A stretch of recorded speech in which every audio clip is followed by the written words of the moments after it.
Welcome to Insights in Sound, where we talk to the people behind the scenes, behind the technology, and behind the music.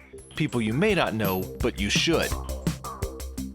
And please check out insightsinsound.com for a full list of our podcasts and YouTube series.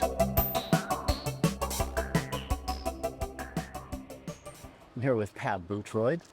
He is a front of house engineer who has pretty much worked for everybody, haven't you? I mean, I've worked for and monitors, to be honest, and even system engineer and all that over the years as you go through these various stages of learning and that. And and then I went front of house. I never really enjoyed doing monitors, although I worked for some great bands like Psychedelic Furs and Mark Almond and all those kind of acts around then. But yeah, it's a different world. It's a different world. And I always, to be honest with you, when I got into this industry, I always thought, well, hang on, I want to watch the show, Yeah, exactly. And so, and really nobody cares about your mix up there, so at least well, the band do, but yeah. But no, so I enjoy being out front. I like being amongst the audience and seeing their reaction and seeing the big canvas, where it's all coming from. Now, I don't want to belabor it because I know you've told this story a lot of times, but I know you sort of almost accidentally fell into... Yeah, that's true. I mean, I never really had any musical background. My brother Neil, he used to play guitar, a bit of bass with some friends of his. They might do an odd pub, nothing serious. That was the only time I ever saw music instruments around me in the house. I came out of school quite happy being a mechanical engineer. I like getting my hands dirty and fixing engines and anything mechanical like that. I really, and still do enjoy. Still take apart cars for Oh yeah. Yeah, why not? Motorcycles, is what I love more than anything. Cars are everything's gone all electronic and complicated now. I rebuilt a Triumph GT6 Plus in my youth. There you go. So, yeah. I feel you, especially with British sports cars, So anyway, I was in a machine shop. I'd served my apprenticeship and got what is known as my City and Guilds, which is a qualification to say you've learned your stuff. Go be a mechanic or an engineer or whatever else that stems from that kind of training. And of course, as I just got all my qualifications and that, and I thought, well, this is my life.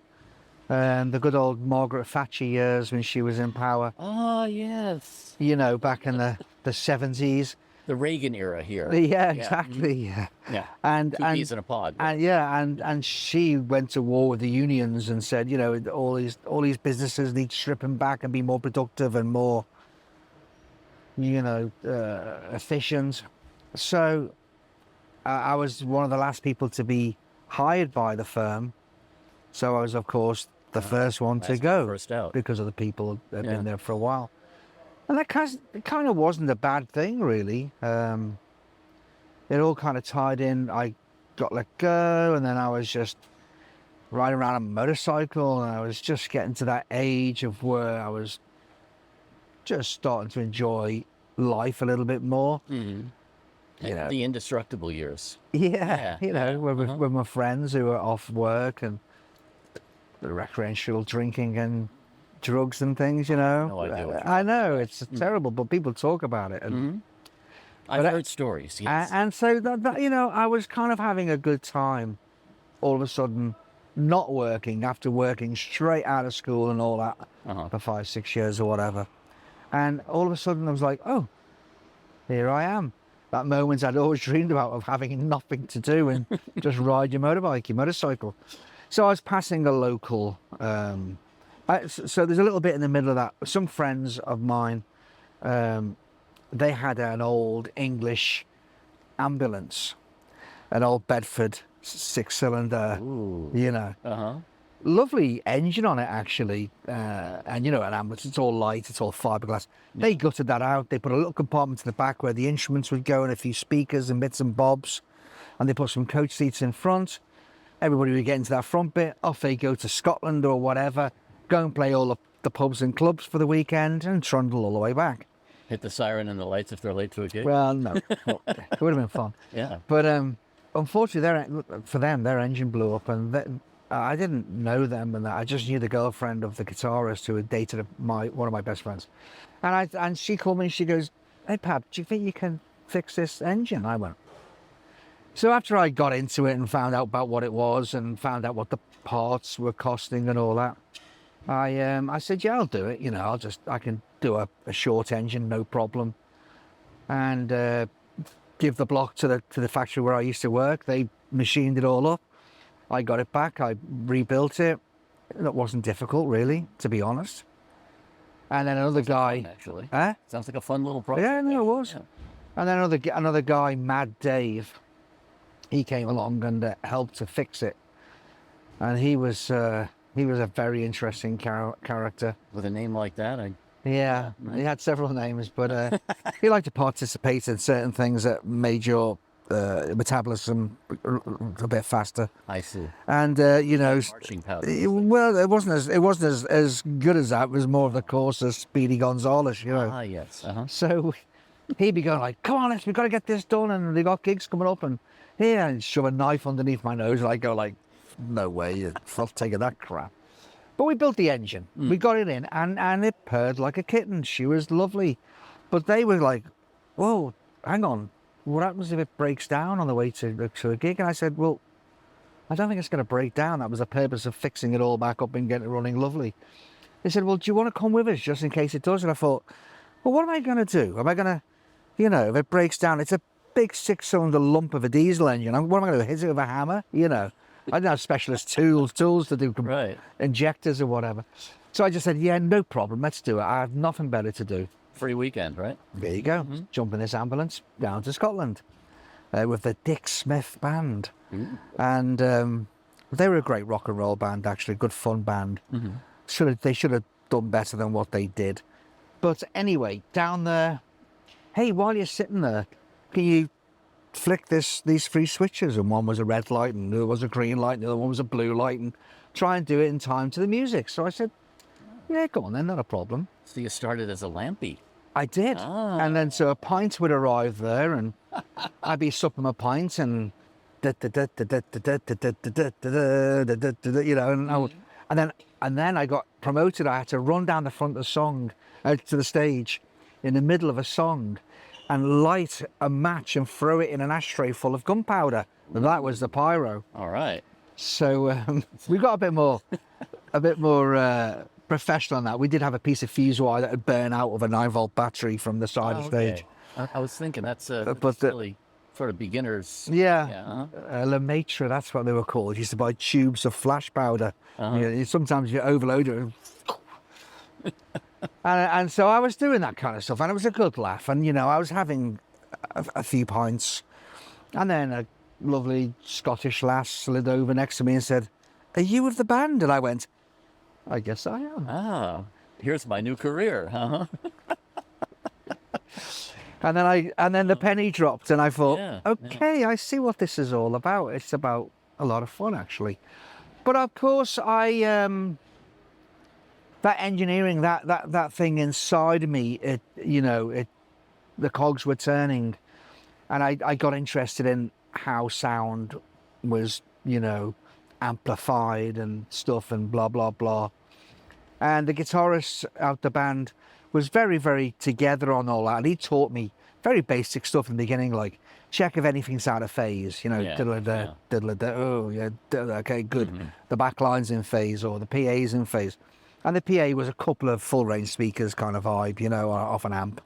And That's what you had in those days. I think we had a 12-channel mixer. Ooh. And of course, we ran it in mono. So when we managed to purchase a graphic equalizer to tune the PA, we only had one, of course. So nowadays there's processing everywhere, Of course. you know. Yeah. That's kind of how I started. Did that, hung out with the band, and learned more and more, met people.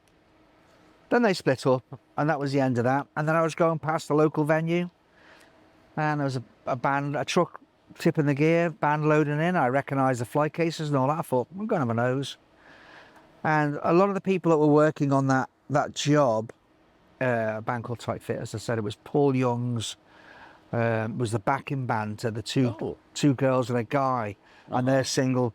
They were a Stock Aitken and Waterman kind of produce band, you know, that the front people and then all the people who can sing and all that make them look good.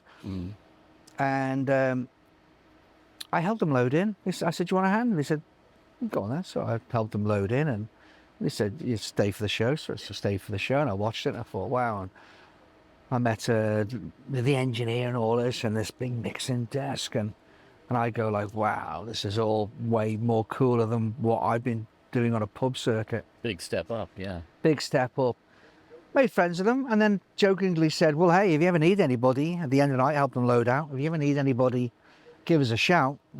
Of course, no mobile phones then, or laptops and stuff. It was like the house phone would ring, you know. And which it did. One of the guys on the special effects for the lighting company, he had to go back. He was the guitar tech for Madness, and they were going into the studio to make an album, so he'd been called back to do that. So they called me and said, "Do you want a gig?" And I was like, "Really?" Hell yeah. And I said, "Well, yeah, what have I got to do?" And they said, "Well, you get on the train, you come all the way down to Glasgow, wherever it was, and blah, blah." And I said, "Should I bring a sleeping bag?" And they all were like, "No, you're going to be okay." I mean, that's how naive it was when I first started, you know, and there was it was just very, very old basic stuff. And then Who has expectations at that point, right? Yeah. And so off I went, and I think we were all in the minivan, the crew, you know, and that kind of thing. And we did a little tour, and the company that was doing the sound, a company called Concert Sound, which is in the UK. Sure, I remember them. Mainly owned by Barry Marshall, the well-known agent and promoter, who of course takes care of Paul. He's our tour director to this day. Really interesting, yeah. Yeah, and it's funny. Well, if this is the reason probably why I'm sitting here today, if it's due to that great man, and working for. So I started working for that company and doing other things, monitors for like David Sanborn, people like that, and Barry was the agent manager, Paco de Lucia, John McLaughlin, Mahavishnu Orchestra, all those great cool acts, you know. Great time to come up, really. I know, and I didn't really have a clue about that music, so it was a massive learning curve for me, and a wonderful time because it's great music, you know. Yeah. And to this day, I love listening to good flamenco guitar. You know, Sure. It's like, and it's all because of my work with Paco, you know. And of course, I wasn't really mixing then. I was assistant to this and that, and the other, and set up and whatever you do, the third man on the crew, you know, do all the work. Just keep your eyes open and watch. Yeah, and I did, and the people that I was surrounded by, certainly audio-wise, there were very, very talented people. So I managed to learn from the best, really. I say Peter Granger, who was Dire Straits engineer until unfortunately he was killed by an accident. But you know, him and his assistant Robert Collins, then, who's now Clapton's engineer, and all those kind of people is who nursed my career with me. Now, come on, Pablo, you must do this, and you know, when you do this, you sum the two together and check for this. And I'm going, oh yeah, you know, constantly being taught. And very good practices, you know, very good instruction. You know, make sure you know, if you put your microphones in the same position every day, then you know that bit's good. Right. So if there's any drastic change, it's probably something else. Yeah, exactly. And just educating me of how to pinpoint signal path, you know, and recognize stages of that reproduction. And then things like environment as well. And environments, of course, yes. So I went through all that, and still to this day, Barry Marshall, I'm working with him after. When did I first start? Probably about 1980. I think Tight Fit was 1982. I probably started dabbling with concert sound around about 1980, to be honest. Pub bands before that. Much different technology back then, too. a lot different. I mean, you didn't really have systems. You had everything just sort of cobbled together. It's just modular, bass bins, mid boxes, horns, literally a horn in a wooden box, you know. I'll take voice of the theater. All that stuff, you know. Yeah. Fortunate to get some good kit like JBL and all that back then. Ooh.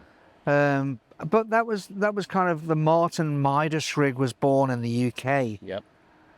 Those lovely 115 horn bass, loaded bass spins, reflex, lovely. In the 90s, wasn't it? Yeah, great kick drum. A little bit earlier, yeah, but kick drum, and the mids, the Philly shave with a bung in them that was sorted out phase, and sound started to become a bit more polished. Yeah.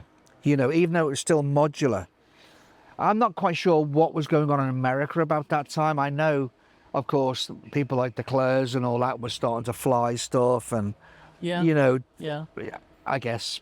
But Peter Granger, he was a great innovator, and of course, you know, you have to fly sound. You've got to get it over people's heads, otherwise you're going to annihilate them for the first 20 rows, and they're not going in from the back. So they used to get these aero decks, and they'd be rig them to 2 motors and a couple of bars, and you'd stack all this stuff on and strap it down as a big solid block and take it up and tilt them down, and that was, to me, the very first flown sound application, really. Probably similar time it was happening over here in a just slightly different way. Yeah. But long before a line array, of course. You know, you had your Maryland sound, and you had those that's right. crews here as well, doing the same kind of thing. Yeah, well, and in fact, I think Concert Sound were actually... Delicate was the sister company. Yes. Smoother exactly. and that, I remember them. Yeah, and so they had the Martin Midas Martin kind of gear as we did. Yeah. And so, like back in the day, like say we'd be doing Supertramp, you know, they come over and hire all the racks and stacks and all that from the UK. Yeah. And then they do that same thing over in Delicate. And then you had global support, right? You know, the first kind of global support for and world tour, gear, if not the same, and similar gear, so you can have consistency. So, learn from the best, and then started to get a few breaks here and there as I was obviously a lot more capable and mature then. And I remember there's an artist called Leo Sayer. Ah, yes. You make me feel like dancing. And he's a wonderful artist, actually. You know, he was massive when I was a kid, and he was always in the charts and that. And very happy fellow. Very happy fellow. And Concert Sound was the vendor that took care of him. And the engineer, Jeffrey Hooper, who used to be Talking Heads fame, and Christopher, lots of people. Another great... one of the Welsh engineers, that the Tafia.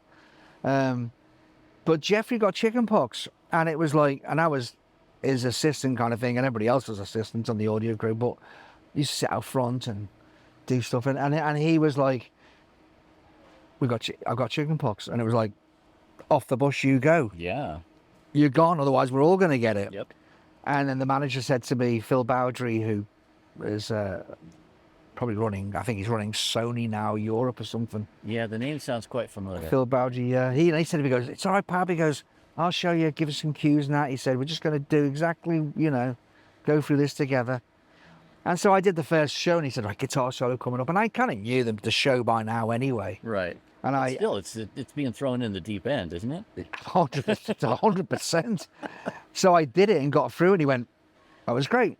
You're now the sound engineer for this tour, Wow. And I was like, oh.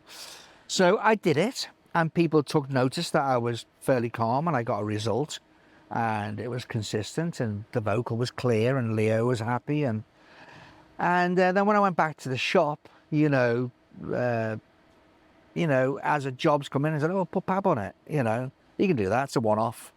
Go and do the Clash in Brixton Academy for a few shows, or go and do this or go and do that. And I started just doing lots and lots of company work, all those one-offs in London and all that kind of stuff. Harder in a way. Yeah, they are. Yeah, you don't have any consistency. You've just got to get right on it as quick as you can. And I did lots of things, little stints, Deborah Harry. There was just so much music I seemed to be getting thrown into.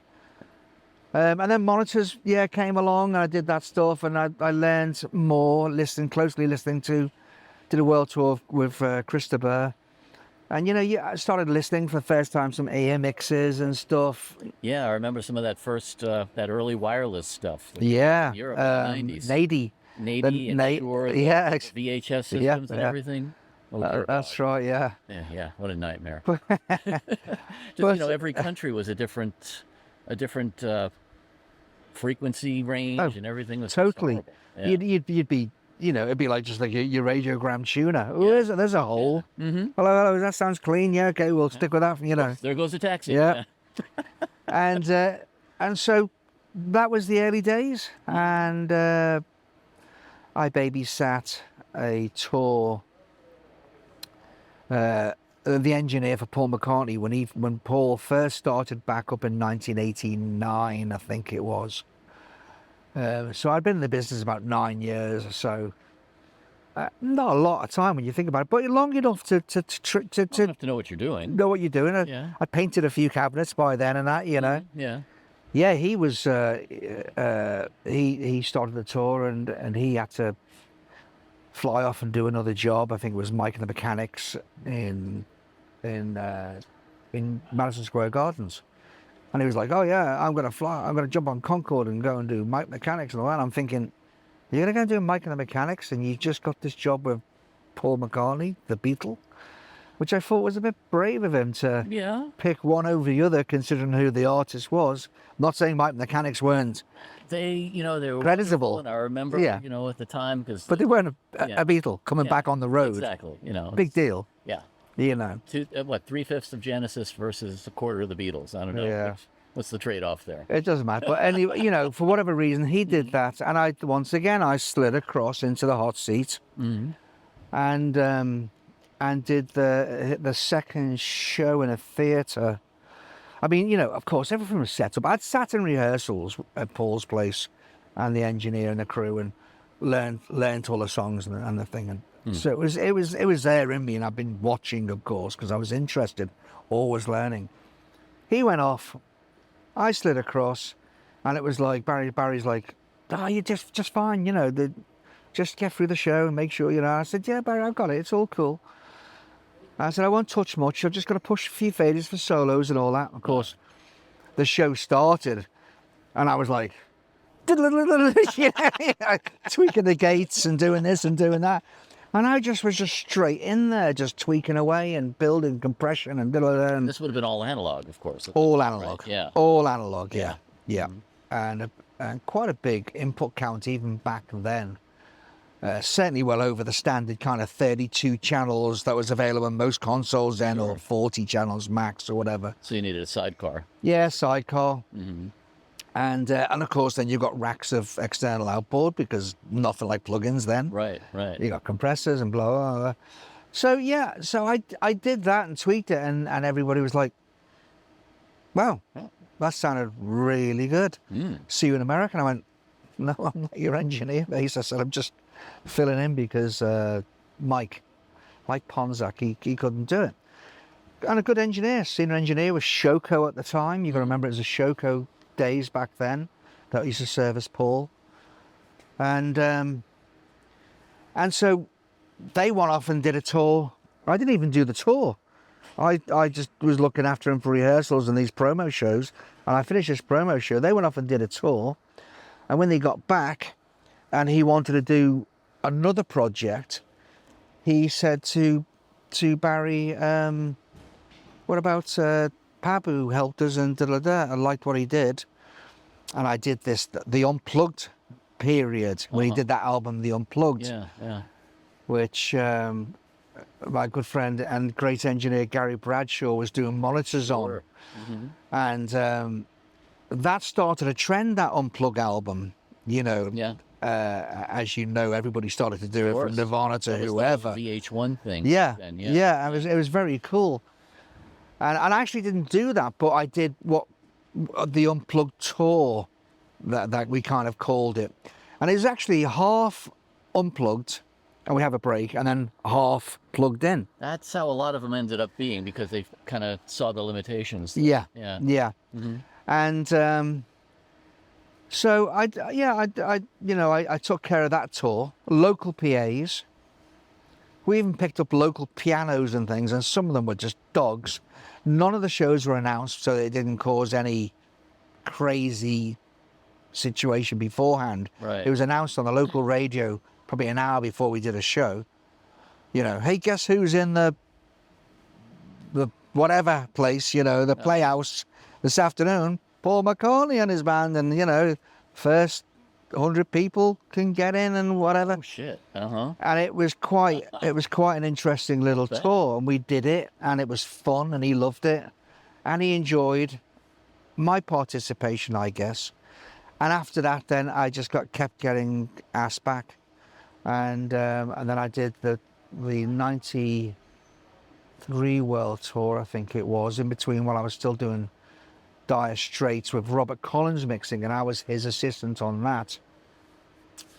I don't think it was on every street. It might have been what was it? Money for Nothing and all that stuff. Anyway, I was doing quite a lot of work and busy, and still no mobile phone and still no email and none of that stuff. You went away, and when you went away, you went on an adventure. Well, and that's, You know. yeah. You know, I'd fly to America. First time I came to America was with Pat Metheny, I think. I did his world tour. That would have been like late 80s, early 90s. Yeah. First Circle tour. Uh-huh. Okay. Yeah. Lyle Mays and all those great musicians. Yeah. Once again, surrounded by great musicians. Makes the job so much easier, doesn't it? Yeah, but you know, it turns you on to do the job better and listen and work with these people. And so I just constantly just grew and grew and grew, I felt, within my craft. And yeah. And anyway, and here I am today, you know, still doing it with Paul after, well, '89 was my very first show. So what's that? A lot of years. A lot of years. And you know, what strikes me as interesting, though, is obviously with all the mechanical engineering background and everything, it makes sense that you would have an easy time conceiving what all this is about, you know, whole systems working together and everything. But there's also this huge component of the art mixed into it. And without any musical background, you know, it's interesting that you managed to understand how the technology and the art meld. Because, you know, this is a really unique, it's a unique work in a way, because not... It is, and I have no bloody idea how I ended up doing what I'm doing. You know, really. I mean, my music experience, I think I was forced by my mother, bless her, you know, to go to church and sing in the church choir when I was a kid. And I think that started me off on a little bit of understanding pitch and notes and all that, to be honest. Yeah. Because you're singing, it's in your head. You know, you're learning it in your head. Not just that, but you also learn how your voice interacts with other voices. Yeah. Which I think also helps in terms of just understanding all this, you know? So I did that, and that was about it, really. And then, as I say, it was just working with great people. And I guess I was enthusiastic. And I started at a very good time. Yeah, you did. When things were still basic. I mean, if I would have looked at this setup back then, I probably would have gone like, I'm going to go back as me spanners. Right. I'm going back to fixing cars or something, because it's like... This is like flying a jet plane by comparison, you know. But it is interesting, though, that you came up in this situation where you just got thrown into it, and you did have that fine understanding of how this fits with that. And that's... you know, that's unusual too. Yep, I'm not saying it. I don't know. But people say to me, how do you do what you do? How do you hear that? And I go, I don't really know. I just do it. You know, I just do it. I just hear and I think and I just interact with that, and hopefully it's going to be pleasing to other people listening. Because if you said to me after any show, and I mean almost any show, hey, Pab, how was it? I go like, what? You know, and swear, and I think you did that after the show that I was at. Yeah, probably did.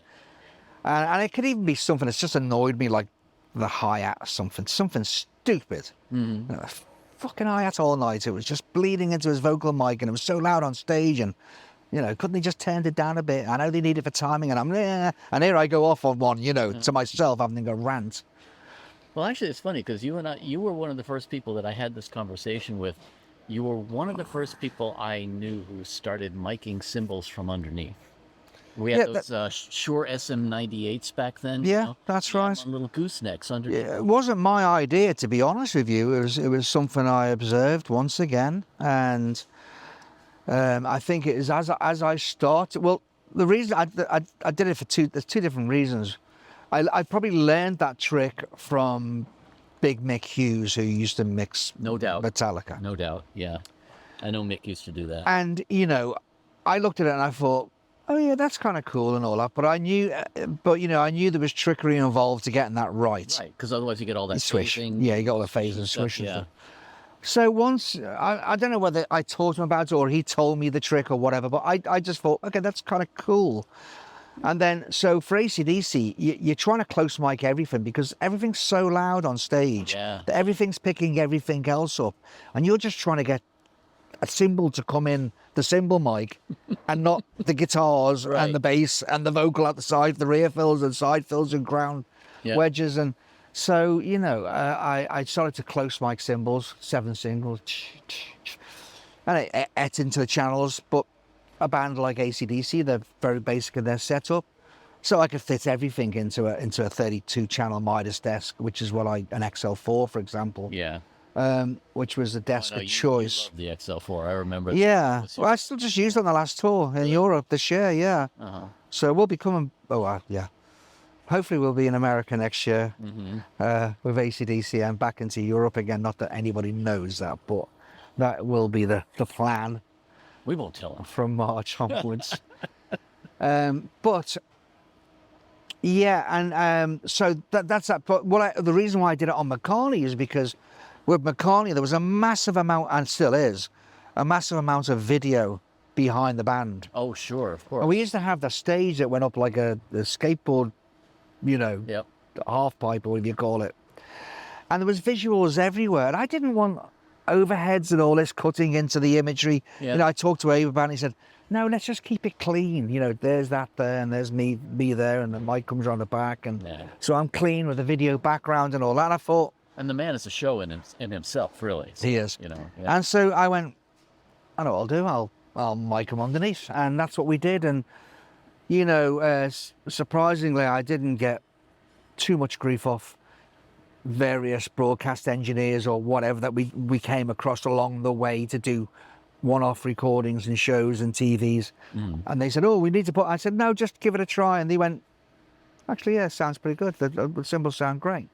And of course, the key is to put them on the fulcrum so that that makes sense. Distance stays the same. Minimal switch. Yeah, exactly. Yeah. So I spend time sitting in where the drummer is, and I go like that with a stick and a cymbal, and I know it's going to do that. So I get the microphone on that access point, and I set up. Cool. I set up every one like that, and a distance that I have for reference every day, 4 fingers, whatever it is. Yeah.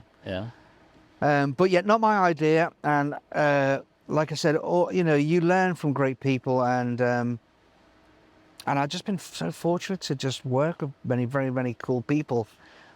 And I've come up with a few ideas myself, and that's a few tricks myself. But yeah, that's where that came from. So that was. There's one thing that seems to be sort of a common thread is that you said yes a lot, or maybe you just said what the hell, I don't know. But you basically you were ready, you were open to pretty much doing whatever got thrown at you, and that's kind of open doors. I think that comes from the days when I used to.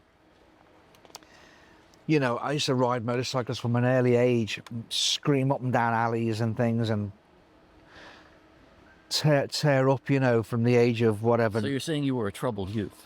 I was a bit of a lunatic on a motorcycle, and still am, and I nearly killed myself several times, but I'm missing a spleen and lots of other pieces, through trauma. But what somebody said to me, I don't know who it was, just recently, I think it was Opie actually, Dale, Skurgiev, the production manager, great Opie. And he said to me, he said, I said, I think that went. This is talking about the last AC/DC tour this year, and he said, I think that went pretty well and all that. But he said, yeah. He said, because you go into it. He said, you go into it no fear. You just go, it's got to be done, and you deal with it, and you apply all the experience that you've taken along the journey, and you just sort it out. I don't go there and go like, oh, I'm gonna, what am I gonna do here? Yeah. And panic a little bit or get a little bit starstruck or whatever. There are people still like that who are a bit timid around artists and all that. I've seen grown men reduced to a quivering, sweating wreck, around Paul. I could see that, yeah. John McBride being one of them when we were at the Emmys one time. And I love John and we're great friends. And he won't mind me saying this, but of course, Blackbird Studios is named for a reason. Of course. And yeah. Paul and the Beatles, but Paul is his hero. And I said to him, come and meet Paul. And he's like, and Paul was there. And I said, Paul, good friend of mine, John McBride, he's a big fan and he owns a... And he just started to rain. And I mean rain sweat as his adrenaline levels went up and all that. And I think even Paul went and got up, put a towel around him because he felt so, because he was like, and I'm thinking, God, John's such a great engineer. He's married into the business, of his lovely wife, Martina, and he's been in the business and yet here he is just reduced to a quivering wreck really around Paul, which, I totally understand, actually. I worked at Cherokee Studios. It's where I yes, cut my teeth. Yeah. And I had all sorts of artists come through there. Everybody from Bowie to Crosby, Stills and Nash. Oh yeah, wow, wow. The only time I freaked out was I was sitting on the couch talking to my boss, and Ringo walked in and sat down next to me. And I realized who was sitting next to me, and for that one moment, I was completely speechless. And I guess it's just one of those things where these are the people that shaped our view of so many things. You don't. I guess it's a little bit unnerving to be right close and personal with them all of a sudden. Yeah, for sure. Well, I don't know why I've always just been okay really with meeting people like that and not been too fazed. Of course, I respect who they are. Well, of course. Why but wouldn't the fact I? that you're able to get along with them and get along with everybody. Yeah, and I think because I start talking to them on a slightly relaxed, even kind of playing field. Yeah. Hey, how's it going? Oh, I like to watch or what? Just conversation, and they feel relaxed, and then you start to communicate much easier. Exactly, and it's true. I mean, we're all doing a job, and we're all, but, in the industry. And all yeah, that, but a lot of people I've worked with have been so fortunate that they've all been sweethearts, really. With some of the greats. You really, Yeah, I know. So fortunate. Clapton, Paul Simon, I mean. Yeah, all of them. They're all great. Lovely. As well, Yeah. I mean, just, but I think, you have been fortunate. It's true, but you've also been easy to work with. And I think that's a big part of it, and that's the... Yeah, Paul Simon said, I think I was talking to him about something, and I said, well, I hope everything went well over the work we did, Paul, and all that. And he said, Pab, he goes, you know what? He goes, you're probably not the best engineer I've worked with, but you're certainly the coolest. And I was like, I'll take that, Paul. Right. I'll take that, Absolutely. And I think that's just because we just had like I said, we could have a laugh on a one-on-one kind of level, and I didn't get freaked out. But no, he was very, somebody like Paul Simon, who I do admire, and you always hear about him being hard work to work with in the industry, as I was before I ever worked with him. And then I worked with him, and I just thought, this guy's freaking brilliant, and I loved it, and he was very grateful for thankful for my contribution to the show of hopefully making it sound half decent, Well, I think you hear that about a lot of people in our industry, though. And then ultimately, if you deliver and you're easy to work with, then job done, isn't it? Yeah. It's making them feel relaxed and that everything's going on okay, and they can just think about their show and be creative, Which is the last thing they want to think of it's the room sounds horrible, right? Swimming, so yeah. No, it's trust. It's trust. Yeah, of course. Yeah. I want to ask you also about it's a sort of, I guess it comes under the heading of mental health. You know, you spend so much of your life traveling, and obviously it's a little bit easier at the tier that you're at with McCartney, but you know, you came up during all of this, and Oh yeah. I always think back to Buford Jones, who I've known Yeah. almost as long as I've known. Lovely gentleman. Yes, and Buford, we were talking once about him applying for the gig at Shoko as a young man, and he said, you know, they asked me, "Are you married?" And I'm thinking to myself, you know, what's that got to do with anything? Why are you asking? And he said, and I soon discovered that, you know, basically they're going to put me out on the road with a big suitcase and a box of Tide, and I'm not going to be home for a year. And that's it. Yeah. Yeah. It's, you know, I did a talk once for the SAE school. School of Audio Engineering. Yeah. Uh-huh. And my friend Tim, anyway, I'm in Melbourne, and I was going in with McCartney not the last time we were there, the time before that, and he said to me, "Just come in and just come round and just meet some of the kids and blah blah." Anyway, as the time went, I said, "Go on, Tim, no problem. We'll have lunch, whatever, you know." And as I got closer, he goes, "Well, it's looking really good." And I said, "Okay, yeah, you still coming?" I said, "Yeah." He goes, "Oh, well, it's nearly sold out." And I was like, "Excuse me, what's sold out?" I thought I was going in to meet. Yeah, half a dozen he kids. goes, "Well, everybody was so excited to the possibility of hearing you talk and all that. We set up an auditorium, and you're going to come in and talk about life on the road." And I was like, Oh shit! "Oh, thanks, Tim. Nice one." Anyway, it was funny because I'd been hitting it hard the night before after the first show, Oh, and me and the lighting guy Wally, we'd been on the good old martinis. Woke up the next day, and I'm gonna go and have a pint for lunch to, you know, hair of the dog or something, just to get into the next day. espresso martini. I know, they're a bit too nice, so I had several last night actually. I see. But no, and anyway, so off I went to go to lunch with Wally, and my phone rings, and he goes, "Pab." I said, "Yeah." He goes, "Oh, when are you going to be here?" And I'm thinking the thing's in Sydney, and I went, "Well, when I get into town." He goes, "Well, you're here in Melbourne now?" And I said, "Yeah." And he goes, "Well, we're all here waiting for you." And I went, "Ah." And I said, "What?" I said, "Wally, I got to go." And I'm back upstairs, grabbed my pass and a jacket or something, dived in an Uber, got there. It was exactly an hour late. And of course, Tim had been trying to keep them all entertained. And I course. came in and I felt terrible. I was so hungover and dehydrated. And I came in clutching a bottle of water like it was the last thing on earth. And as I walked in, there was spotlights on me and people clapping, and I'm thinking like, you are bloody joking. And I sat on this little stage, and then he gives me a mic, and I'm going, "Tim, what's all this?" And then he goes, it's all good. He said, "Just going to talk about what's it like, life on the road. We're not talking about engineering or anything." So I went, "Oh, okay." So I said, "Hello, everybody." I said, "First of all, I really got to apologise for me being late." So I said, "You all want to know what's it like, life on the road?" I said, "Well, here's a good example. Here it is. I have no idea. I had no idea where this was taking place. I'd forgotten. I'm hungover. I don't even know where I am and what I'm supposed to be doing later." And I said, "Welcome to life on the road. It's just you're in this bubble and it's a blur. That's it exactly. It's You the know, bubble. You're in this bubble and it's a blur, and you're taken care of, and the piece of paper comes to your door and it tells you what you're doing the next day, and you know what time breakfast is and whatever. And you start just to exist under this managed machine, you know."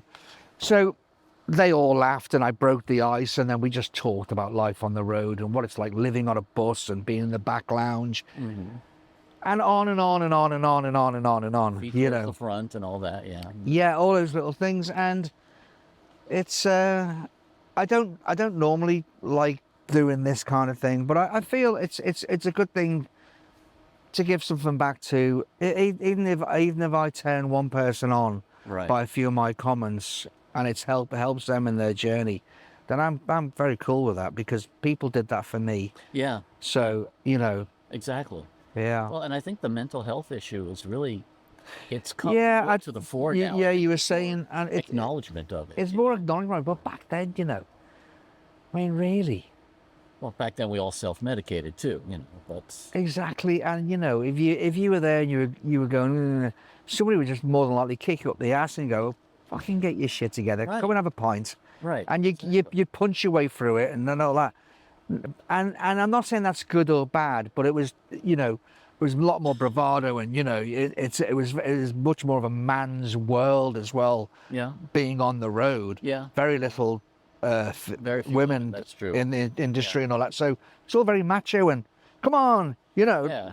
let's What go. are you, a wimp? Yeah, With your exactly. back Yeah, fist, yeah, exactly. yeah, Come on, yeah. fucking pick it up and Yeah. get up into the truck, and Uh-huh. and so you powered through it all the time. Nowadays, and quite rightly so, there's a lot more awareness, and people do have programs. You can talk to people, get Yeah. counselling or whatever. Yeah. It's a lot more. It's just different now, anyway. So It is different, but I also think it's there's more of an awareness now, yes, but I think there's still, as you say, it's just the way it was. We didn't really know any different in that I know. sense. And I think a lot of times you don't know what you're getting into until you're really in the deep end like that. yeah, it was just different times, and now that it's a lot more. Noisy caterers, sorry guys. No, we love the caterers because Absolutely, we do, yes. it's another thing that's greatly improved while we're talking about this stuff. But yeah, definitely a place for some mental counselling now, and things are a little bit easier. I used to share a room all the time back Right. in the day. Right. Now virtually everybody has their own room, but it was always two to a room. My very first, the one where I said I went to Scotland to do the thing with Tight Fit, and I got to the pub where they said to meet them all. I arrived with my little backpack of some clothes and all that. Didn't really know what I was doing. I did, but I didn't. And they were like, "Hey, well, here's your key. Go upstairs, Brutus. You're sharing a room with Brutus. Just go up there, knock on there, put your bag in, come back down, we'll buy you a beer." And so I go upstairs, 22. Door flies open, and there's this bear of a man, totally naked, standing there. "Hello, what do you want?" And I went, "I thought this was my room." And he goes, I'm only joking. I'm Brutus. I do, I think he did merchandise, whatever. And I can't, it was just like, right from that moment on, I just thought, wow, this is different. Well, and Different level of working and Yeah. touring, and it wasn't the pub scene anymore. definitely And not. smoking a joint in a van with just four people. You were off with a big team with equipment and trucks of gear. And that, but he was the nicest person ever, and that's what you did then. You just, Of course. Of course. I actually remember one of my first tours. I was with a band that was opening for Peter Frampton on part of his Northern California leg. wow, cool. 80s. And I think we ended up, at the local Red Roof Inn or something like that. And we had ended up with 3 or 4 people in a room, and you were just grateful to have a place to sleep that wasn't out on the street at that point. Yeah, really. Exhausted. Yeah. And you're wired and you just want to, find a place to unwind and everything. 100%. But, God, yeah, I've slept on top of flight cases. Oh, of course. And underneath consoles and everything. Yeah. It's a hard life.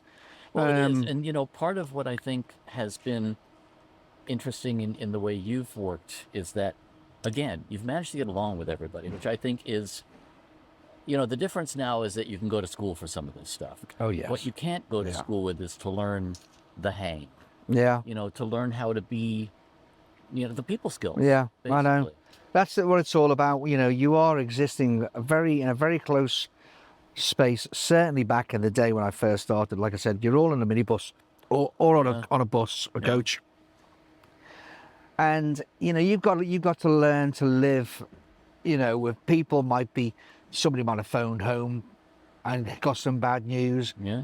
And you're dealing with all these characters and the what's going on in their worlds, and you just try and get along with everybody and go, hey, is there anything I can do to help?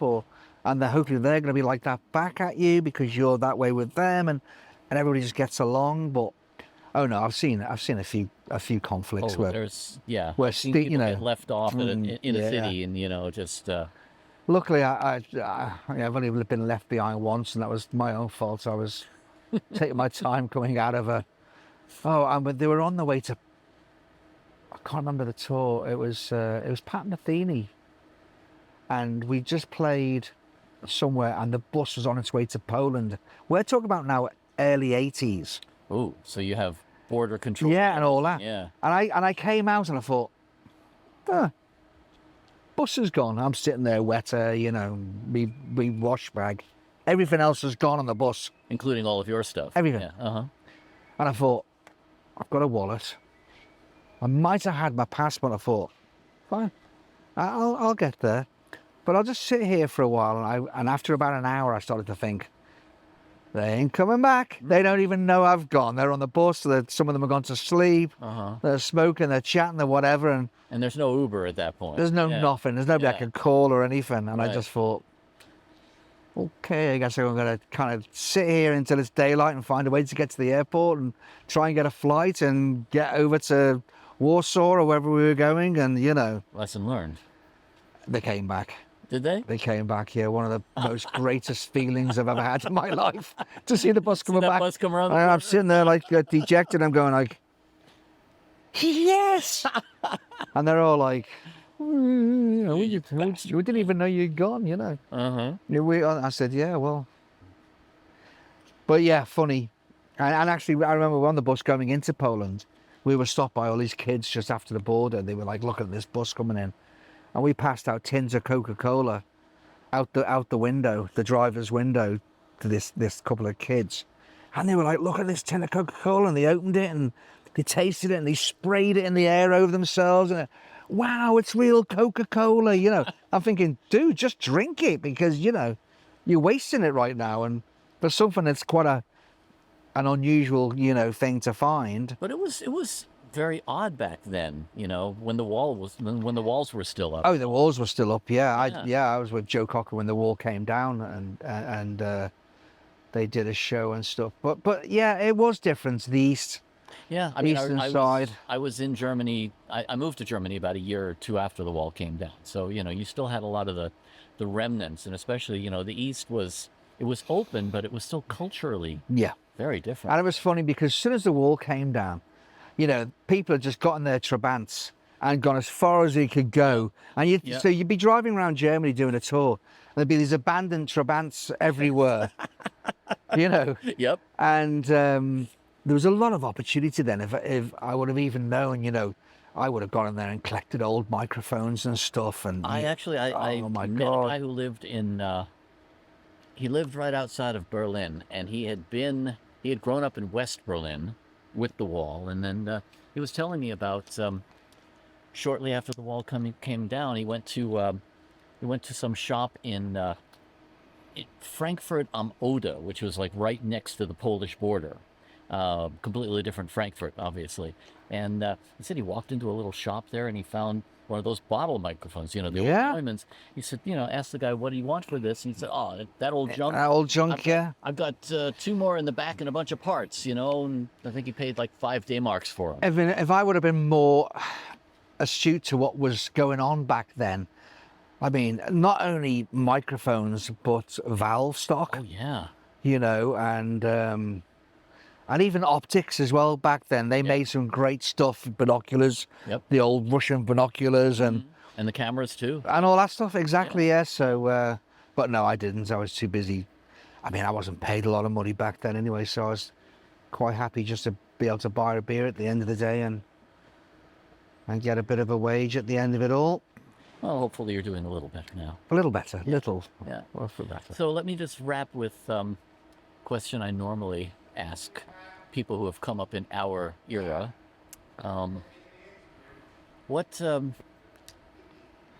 You've seen all these changes, right? You've been in this industry, coming up in a much different era. What would you tell 15-year-old you who wants to get into it now? Well, Run like hell. the common answer to that is you know, people go get a proper job, you know, and all that Right. kind of stuff. No, what I tell them to do is you know, at the end of the day, you know, do what you got to do at school and get qualifications. And what would I tell them now? If you're going to do it, just be prepared for a bit of a ride, really, because the travel is one thing, and the travel is, I think the travel's harder now than it was earlier, since post 9/11 and all that, It which is. Yeah. you know, which is another thing I witnessed. I just finished those shows with those Michael Jackson shows in Madison Square Gardens, the special. I was mixing Jackson. And we'd done the last show, and we'd gone to an Irish bar, not with Michael Jackson, of course, but the crew. We'd gone to a bar, and an Irish bar, and had some things, and like, got the show done, thank God for that. Went to bed, woke up, it was all kicking off. And since then, I think a lot of things have gone, it's just different now, you know, you can't, travel's different and not as enjoyable. I mean, of course, it's good that it's safer to travel now. There's too many loopy people out there that are still trying to do things, you know, whether it's something in their shoe or whatever. But flying commercial is just, it's horrible. Nothing like it used to be. Of course, I'm very fortunate. I do normally travel business if I'm employed. It's one of my things that I like to, you know, ask for. Sure. But you still have to deal with the crowd. plane, Yeah. you know, the airlines. Yeah, Yeah. we're about to embark on a tour of South America with Paul now in a few days' time. Mm-hmm. And we fly to Montevideo. And then we go to Chile, we go to here, Peru, we go to there, we go to there, we go everywhere. And it's going to be hard because it's a show. Get up the next morning on the plane, whether it's charter or not or whatever, and go to the next place. And repeat and repeat and repeat. Yeah. And airport life gets dull. It does. You don't really get to see any of the city. No. In that sense. And you get into somewhere, you know, and it's just the whole thing. Passports, do this, da-da-da, da-da-da, da-da-da.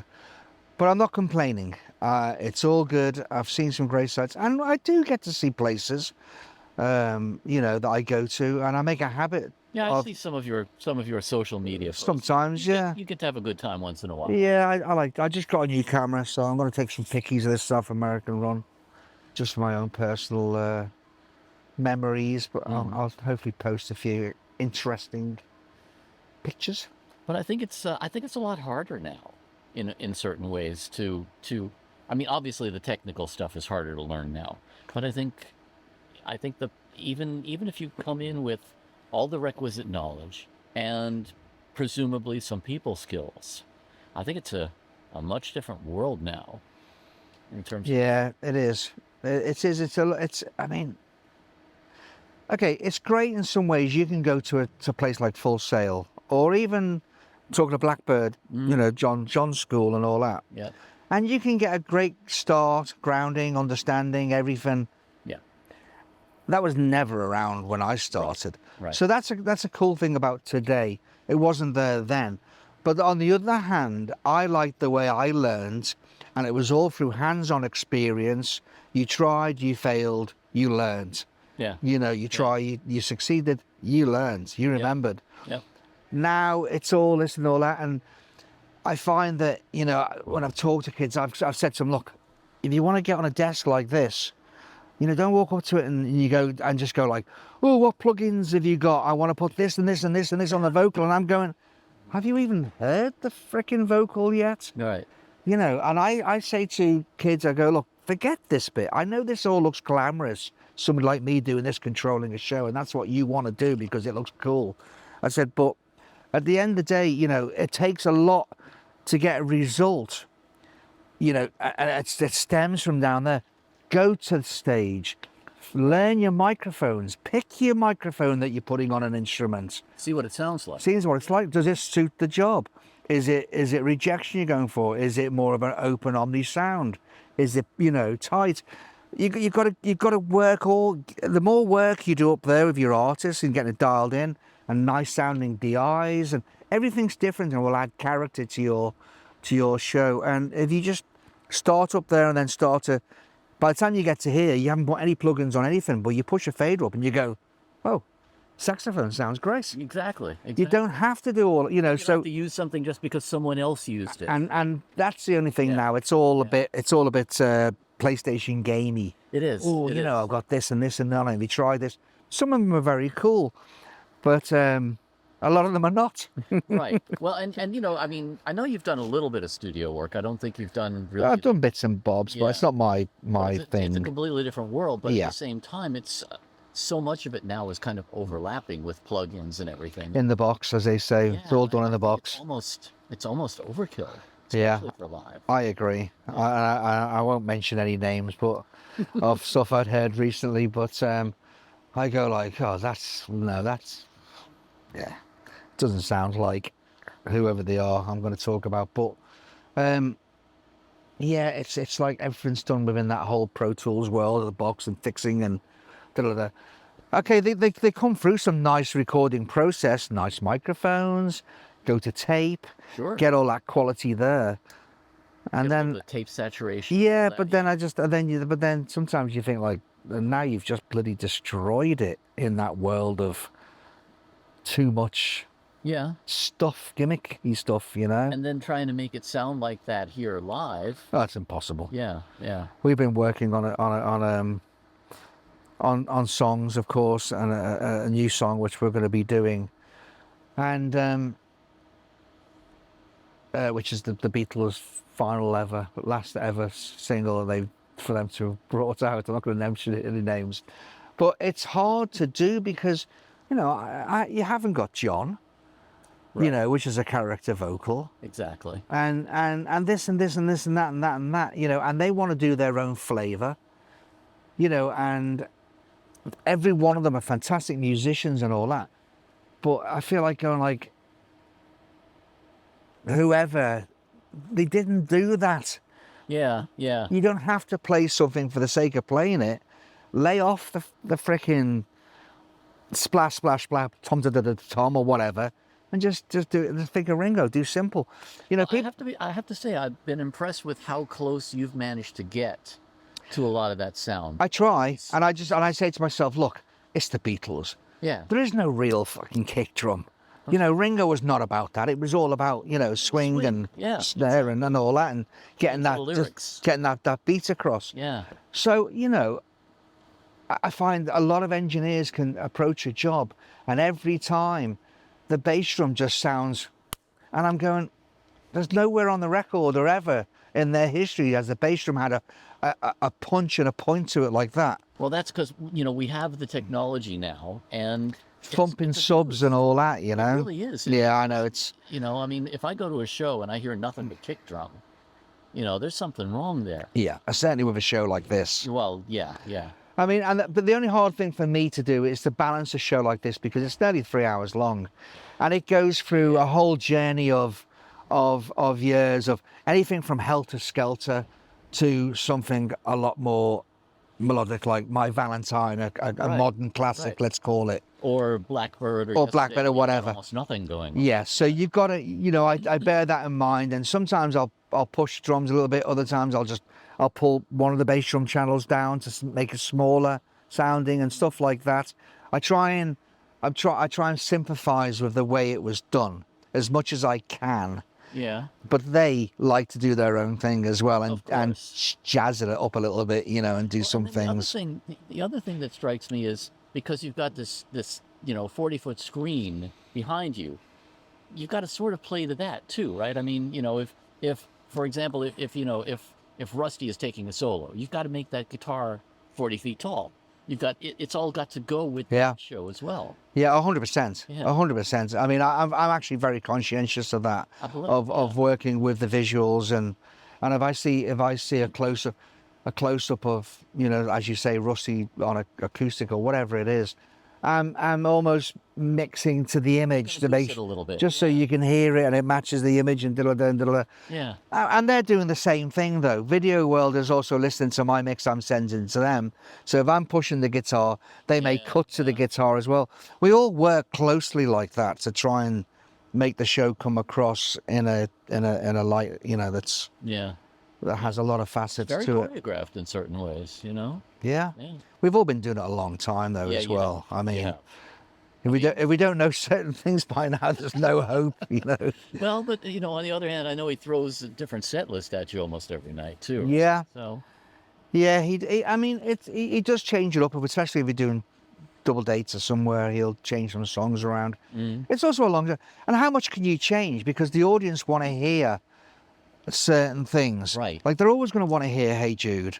and they're always going to want to hear it the way it sounds I in know. their heads. Yeah, and the guitar solo right there, sounding like that. Yeah. And that's how I like it. You know, I all respect to somebody like to Eric Clapton and that, but I want to hear Layla like Layla. Yeah. And not on acoustic with him tapping his foot on the ground going, Layla. Da, da, I da, remember da. seeing that at Albert See? Hall. in Yeah, fact, exactly. You know, and I'm Yeah. thinking, And now what song is that? It's very. I understand. It's all good. This is not a bad criticism. They're artists. They can do different, whatever they like. It's different. Dylan does that too. But if I go to a show and I see later on the set list, I want to hear, you know, it's like, yes, that's what's ingrained. That's in them. ingrained in me. So Yeah. I'm a bit like that, a bit old-fashioned, and I wanted to keep it very simple. You know, I'll take my peppercorn sauce on my tofu steak, and I won't ask for it to be brought over it. I'll say, can you just leave it on the side? Because I just like that just the way it is. Simple, the way I like to taste something. And then I'll jazz it up if I want to, but don't. But people just get bored with the same thing, and they just change stuff. And it's it's the nature of an artist too, to want to tweak things and to want to 100%. make it different and everything. So in certain ways, you're almost restricted, I guess. Yeah. You know, you have to. Hey, like I say to them, listen, I just make it louder. If it sounds like crap, it's going to be loud loud crap everywhere, and all those seats up there. So I just make it louder. I had I have another friend, front of house guy by the name of Chris Leckie. I don't know if you know him. I love Chris Leckie. We're good friends. And Chris, of course, is always kind of self-deprecating. I remember him. We live next week, not far from me. That's right. He's from your neck of the yeah, woods. we're just roads apart. And he always makes a joke about, I'm just playing with a big stereo every night. Yeah. And again, I mean, that's really what you're doing. You owe it to the audience, whether you like it or not. Of course, yeah. It's not about you and making it sound the way you want. It's about really faithfully recreating what's going on up there. Yeah. And you've got friends of the band at every stop. You've got wives and girlfriends. I know. Not record label people as much anymore, but yeah, that's true. Actually, it is all just friends and wives. But hopefully, they like what you do. Yeah. Well. Some are complimentary and some are not. So you've been doing it for long enough. I think they're going to keep you. I hope so. Yeah. Well, Pab Boothroyd, thank you so much for being my guest. Nice one, Daniel. Yeah, it's been a pleasure. Thank you. Likewise. Hey, I'm Daniel Keller. Don't forget to hit the subscribe button and join us each week for Insights in Sound.